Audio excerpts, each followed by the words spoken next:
ખાસ કરીને એનએસસી પર રોકાણકારોની સંખ્યામાં ઘટાડો નોંધાયો છે। નેશનલ સ્ટોક એક્સચેન્જે જે આંકડા જાહેર કર્યા છે મે 2026માં, એમાં રોકાણકારોના જે આંકડા જાહેર કર્યા છે એમાં દેશભરમાં જે નવા રોકાણકારો માર્કેટમાં રોકાણ માટે આવે છે એની સંખ્યામાં મોટો ઘટાડો થયો છે। મે 2026માં એનએસસી પર નવા 10.5 લાખ રોકાણકારો ઉમેરાયા। એપ્રિલ 2026 કરતાં આ સંખ્યામાં 2.5%નો ઘટાડો થયો છે। પણ તેમ છતાં આ સંખ્યા છે એ ચિંતા એટલા માટે દર્શાવે છે કે એપ્રિલમાં 10.94 લાખ નવા રોકાણકારો માર્કેટમાં ઉમેરાયા હતા, જ્યારે મે 2025ની સરખામણીમાં આ વર્ષે દેશભરમાં નવા રજિસ્ટ્રેશનમાં 8.2%નો ઘટાડો થયો છે। મહારાષ્ટ્રમાં નવા રોકાણકારોની સંખ્યામાં 33%નો ઘટાડો થયો છે। ઉત્તર પ્રદેશમાં નવા રોકાણકારોની સંખ્યા 20% ઘટી છે। પણ સૌથી વધુ જે ચિંતાજનક આંકડા છે એ ગુજરાતના છે, કારણ કે નવા આંકડામાં સૌથી વધુ બદલાતો ટ્રેન્ડ ગુજરાતનો જોવા મળ્યો છે। નવા રોકાણકારોની સંખ્યામાં ગુજરાત ટોપ 5 રાજ્યોમાંથી બહાર નીકળી ગયું છે। ગુજરાત વર્ષ 2025માં નવા રોકાણકારોની બાબતે 3જા ક્રમે હતું। વર્ષ 2026માં ગુજરાત 9મા ક્રમે સરકી ગયું છે। ગુજરાતમાં દર વર્ષે લગભગ 1.25 લાખ જે રોકાણકારો છે દર મહિને એ ઉમેરાતા હોય છે, પણ ગુજરાતના રોકાણકારો આ વખતે નીરસ બનતા જોવા મળી રહ્યા છે। અન્ય રાજ્યોએ આપણું સ્થાન લઈ લીધું છે। ઉત્તર પ્રદેશ, મહારાષ્ટ્ર, પશ્ચિમ બંગાળ જેવા રાજ્યો છે એના નવા રોકાણકારો આપણા કરતાં, ગુજરાત કરતાં વધુ છે। આમ આપણે જોવા જઈએ તો એવું કહેવાય કે ગુજરાત અને શેરબજાર એ સૌથી વધુ એકબીજા સાથે સંકળાયેલા માર્કેટ્સ છે, સંકળાયેલી વસ્તુઓ છે।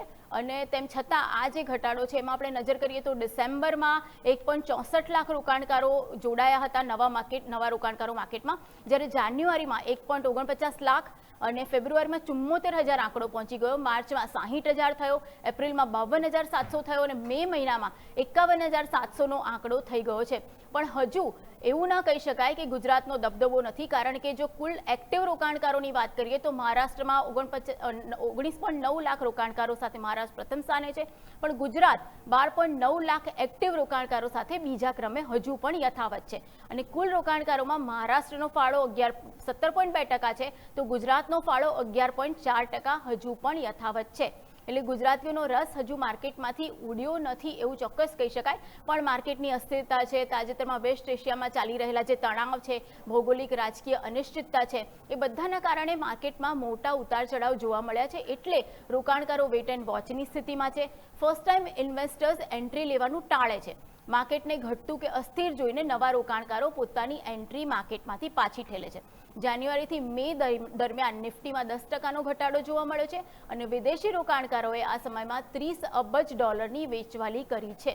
અને આ અહેવાલ બે વિરોધાભાસી વસ્તુઓ દર્શાવે છે, કેમ કે એક બાજુ તમે જુઓ તો નવા રોકાણકારો માર્કેટમાં આવતા ડરે છે અને બીજી તરફ જે અત્યારના એક્ટિવ રોકાણકારો છે એમણે પોતાનું માર્કેટમાં રોકાણ બનાવી રાખ્યું છે। એટલે એવું કહી શકાય કે જે ગુજરાતી રોકાણકારો છે એ માત્ર અત્યારે તેલ જુઓ, તેલની ધાર જુઓ જેવી સ્થિતિમાં અત્યારે છે।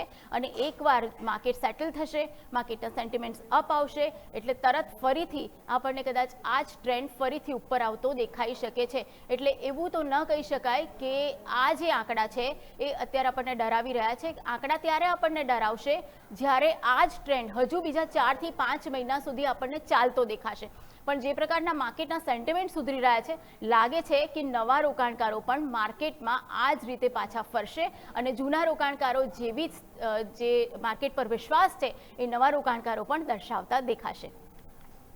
તો દર્શક મિત્રો, આ આપણે વાત કરી રોકાણના આંકડાની।